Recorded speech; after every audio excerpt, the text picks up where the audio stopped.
জাতীয় সংসদ নির্বাচন এবং গণভোট অনুষ্ঠিত হয়েছে।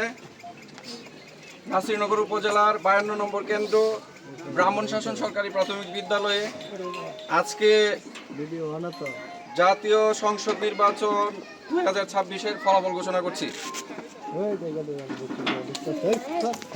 জনাব মোহাম্মদ ইকবাল চৌধুরী কলারছড়ি প্রতীকে ভোট পেয়েছেন 24।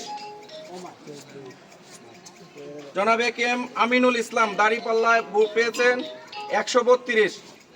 এ কে এম কামরুজ্জামান গুড়া প্রতীকে ভোট পেয়েছেন 86।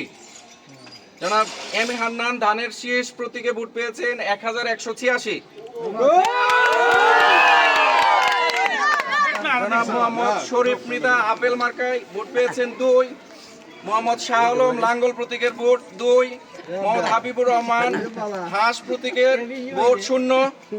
হোসাইন আহমদ হাতপাখা প্রতীকের ভোট 2।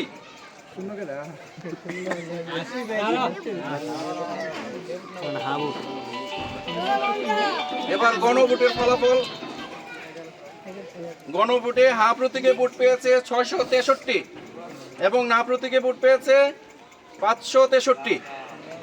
এই পর্যন্তই আমাদের ফলাফল এই কেন্দ্রের। আপনারা সবাই সারাদিন ধৈর্য ধরে আমাদের সহযোগিতা করছেন, কষ্ট করছেন।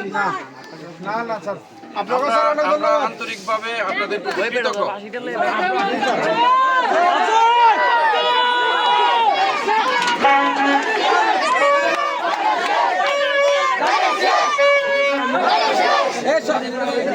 এই